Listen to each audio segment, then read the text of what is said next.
Hello friends, welcome to Edu Topper. Friends, Bihar special का ये दूसरा सेट है जो एडू टॉपर ने आपके लिए तैयार किया है। मैंने खुद इस सेट को तैयार किया है और साथ ही साथ बहुत ही ऑथेंटिक सोर्सेज से इन सारे प्रश्नों को लिया गया है। ठीक है, ये अलग अलग ऑथेंटिक सोर्सेज से लिए गए बहुत ही महत्वपूर्ण प्रश्नों का संग्रह है आपके लिए। पहला सेट हम ऑलरेडी अपलोड कर चुके हैं जिसका लाभ आपको मिल रहा है। दूसरा ये सेट है। चलिए बिना समय गंवाए इसको शुरू करते हैं। पहला प्रश्न है कि 1928 में बिहार में रविदास सभा का गठन किसने किया था? बिहार में रविदास सभा का गठन किया था जगजीवन राम ने। ये कब हुआ था? 1928 में हुआ था। देखिए, जगजीवन राम जी को बाबूजी के उपनाम से भी जाना जाता है। आपको बता दूं कि जगजीवन राम जो थे ये भारत के पहले उप प्रधानमंत्री थे दलित वर्ग से। कह सकते हैं कि प्रथम दलित उप प्रधानमंत्री ये रहे हैं। ठीक है, आप जानते हैं कि बिहार में पहले प्रधानमंत्री का पद हुआ करता था, तो ये बिहार के पहले प्रथम दलित उप प्रधानमंत्री रहे हैं। आगे चलते हैं। 1835 में पहला जिला स्कूल कहाँ खोला गया था? 1835 ईस्वी में पहला जिला स्कूल खोला गया था पटना में। ये पटना हाई स्कूल के रूप में खोला गया था, फिर इसी को जिला स्कूल के रूप में जाना गया। अगला प्रश्न है, नील की खेती से छूट चाहने वाले किसानों को कौन सा क्षतिपूर्ति कर देना पड़ता था?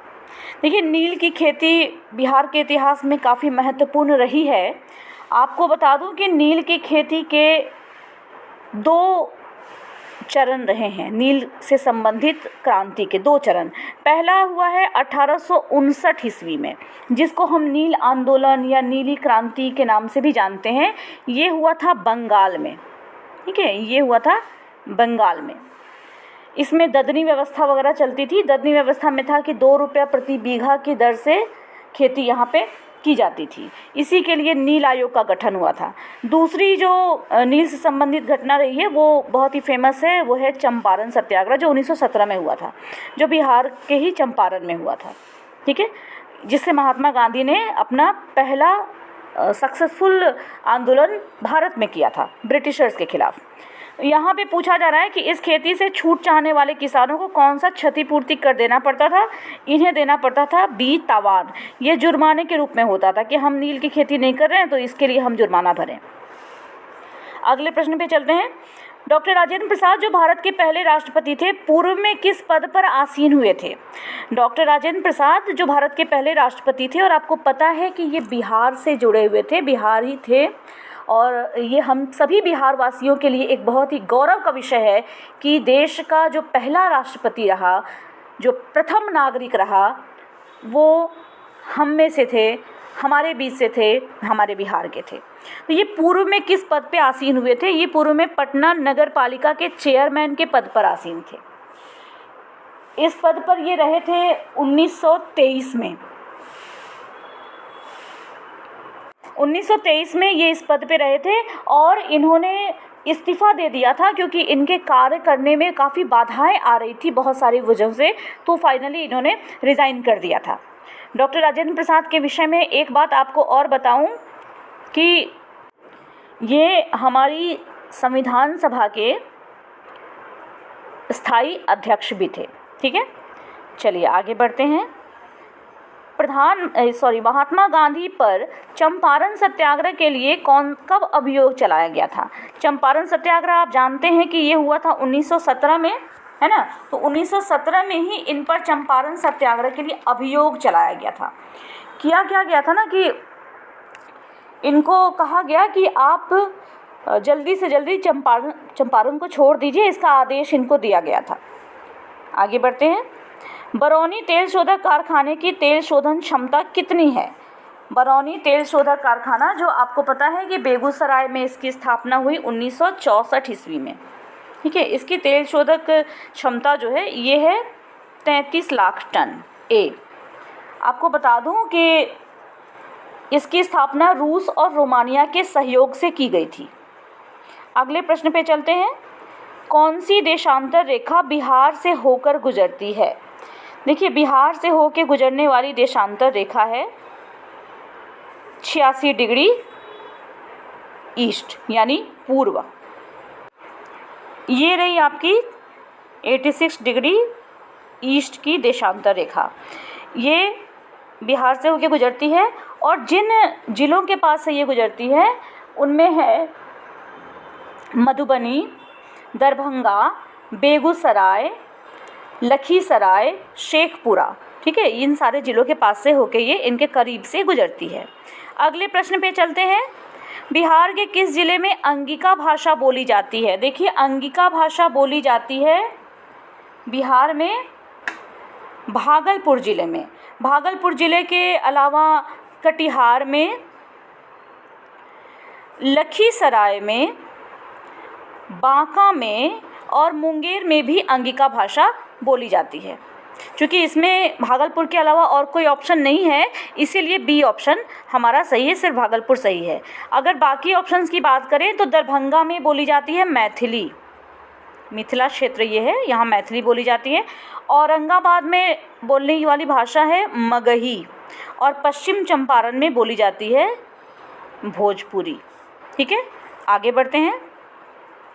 1921 में गांधी जी ने पटना में किसका उद्घाटन किया था?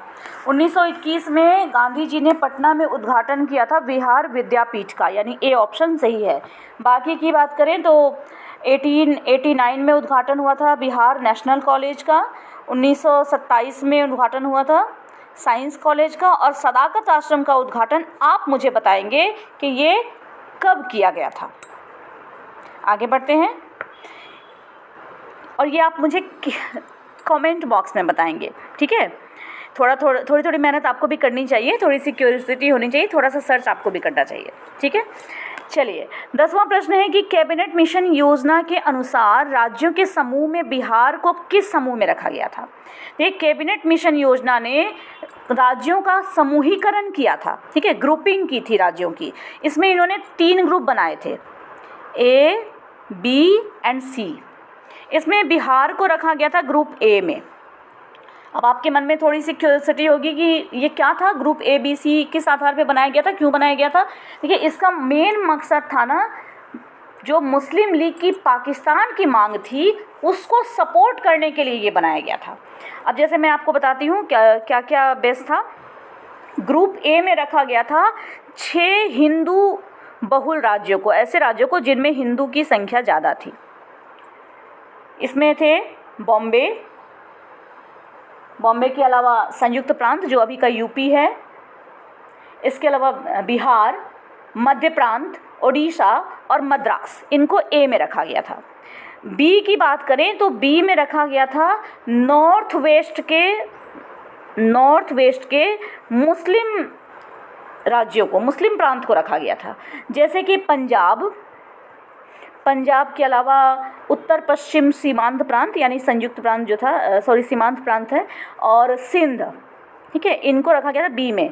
सी की बात करें हम तो सी में रखा गया था उत्तर पूर्व के बंगाल और असम को, जहाँ पे मुस्लिम ज़्यादा हुआ करते थे। ये इनकी मेनली मुस्लिम लीग की पाकिस्तान की मांग को फुलफ़िल करने के लिए एक रास्ता अपनाया गया था, कैबिनेट मिशन योजना ने उसको सपोर्ट करने के लिए किया था।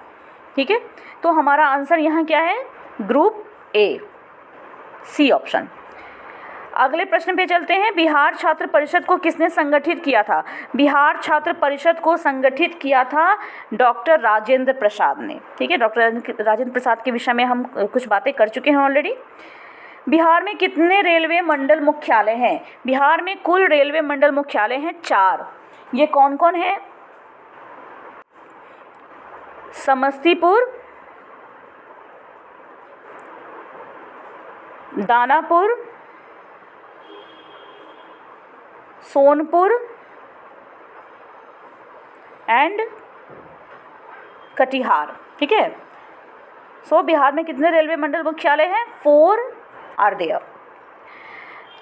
नेक्स्ट प्रश्न है कि त्रिवार्था के अनुसार दक्षिण बिहार किस प्रकार के जलवायु क्षेत्र में आता है?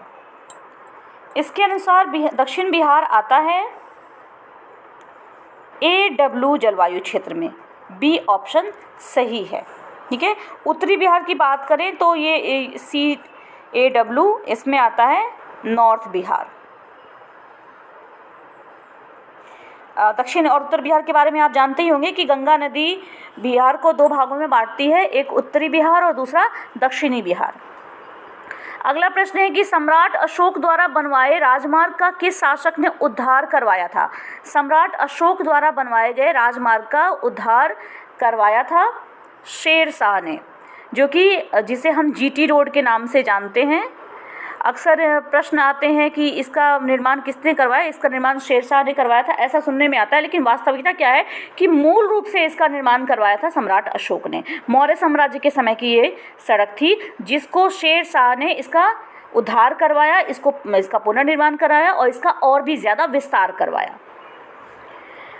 15वां प्रश्न है कि नमक सत्याग्रह के दौरान बिहार में लोगों ने नमक बनाने के साथ साथ किस कर के विरोध में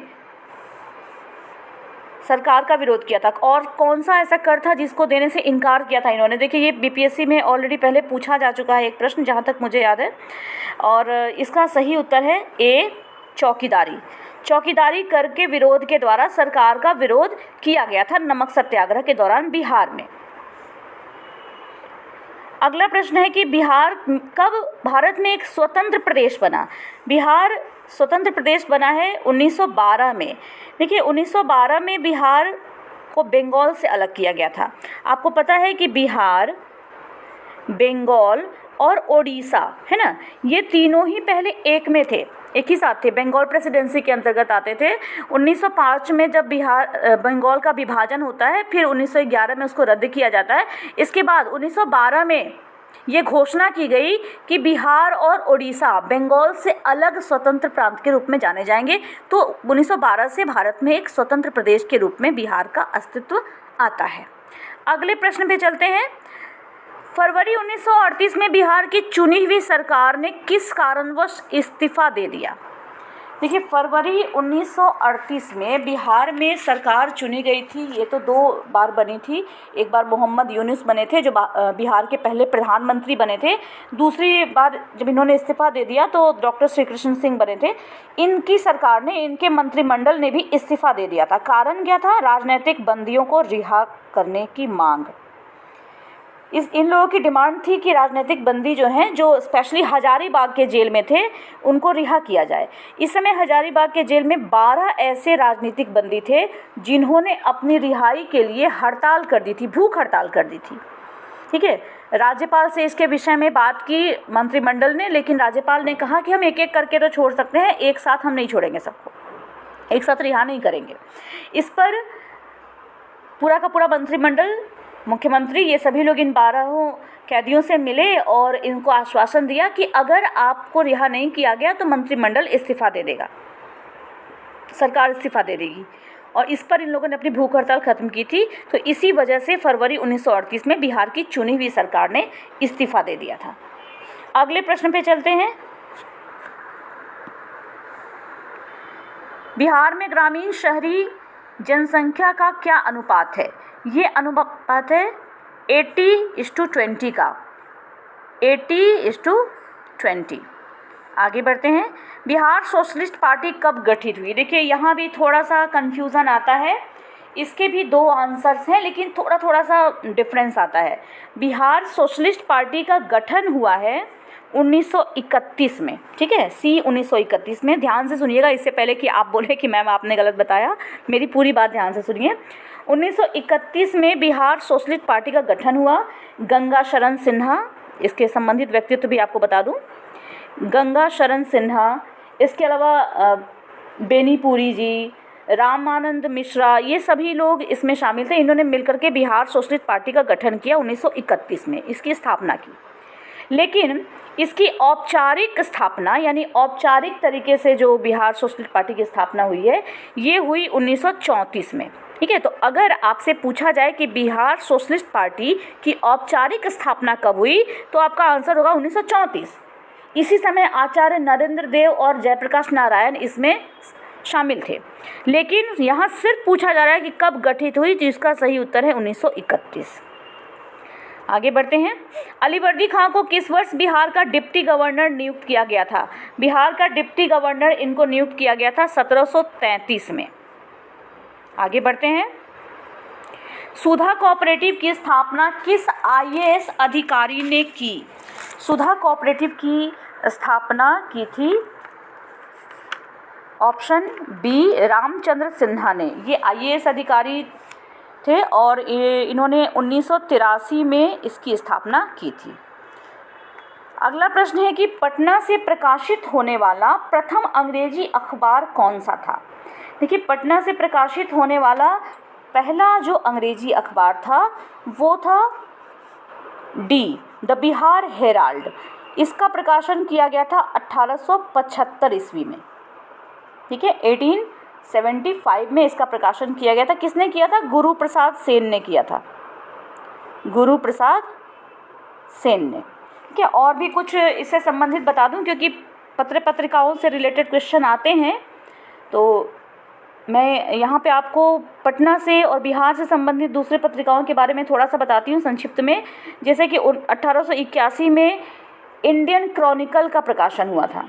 इसके अलावा एक और प्रश्न आता है कि ऐसे कौन से समाचार पत्र थे जिन्होंने बिहार को अलग प्रांत बनाए जाने के लिए डिमांड की थी?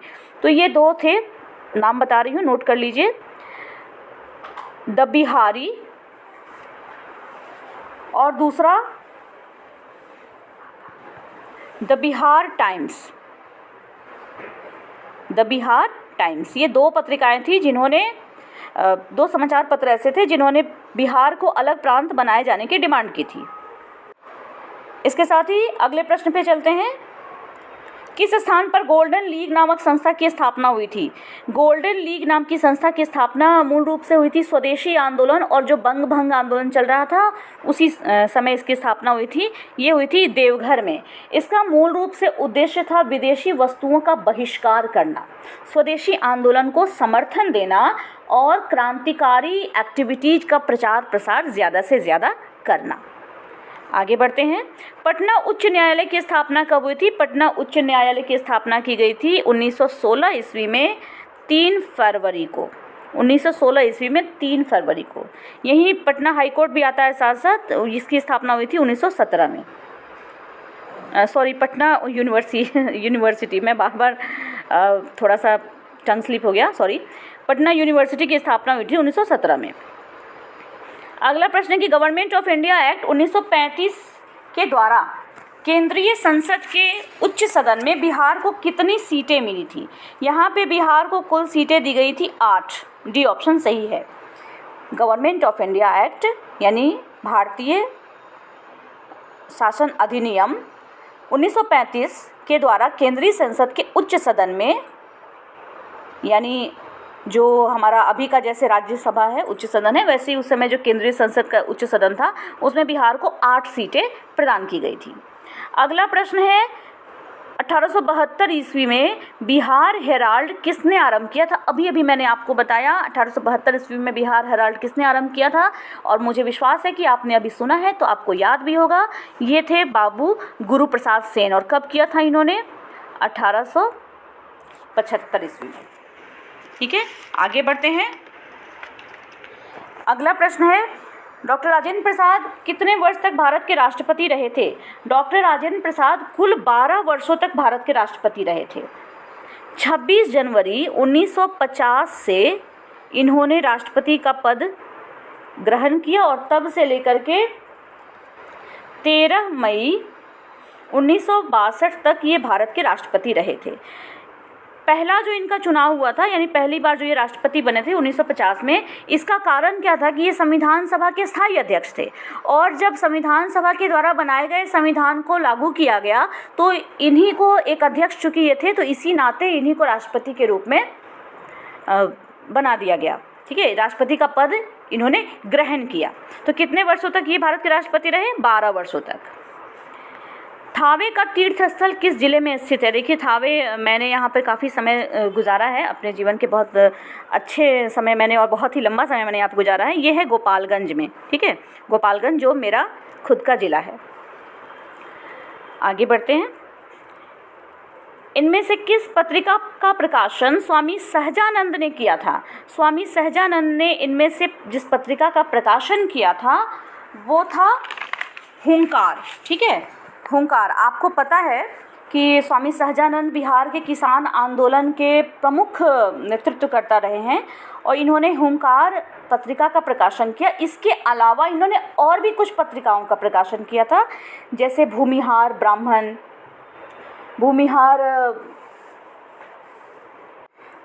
और हुंकार के अलावा और भी बहुत सारी पत्रिकाओं का प्रकाशन इन्होंने किया था। अगला प्रश्न है कि 1934 में बनी बिहार सोशलिस्ट पार्टी के सचिव कौन थे? अभी मैंने आपको बताया कुछ देर पहले कि बिहार सोशलिस्ट पार्टी की स्थापना, गठन जो हुआ था इसका 1931 में हुआ था। औपचारिक गठन हुआ था 1934 में, तो देखिए वही बात यहाँ लिखी हुई है। तो इस समय इस पार्टी के जो सचिव थे ये थे जयप्रकाश नारायण, जिन्हें लोक नायक जयप्रकाश नारायण के नाम से भी हम जानते हैं। इसी के साथ आज के 30 प्रश्न यहाँ पे समाप्त होते हैं। मैंने यहाँ पे 31वां प्रश्न भी रखा हुआ है, इसको आप पढ़ें और इसका उत्तर आपको कमेंट बॉक्स में मुझे बताना है। 1922 से 23 में मुंगेर में किसान सभा का गठन किसने किया था? और ये आपके 4 ऑप्शन है, 5वां ऑप्शन भी है, तो ये इसका आंसर मुझे आप कमेंट बॉक्स में बताएंगे। वीडियो अच्छी लगी हो तो इसको शेयर और सब्सक्राइब करें, लाइक करें, कमेंट में हमें अपना फीडबैक बताएं, अपने मार्क्स बताएं। Thank you.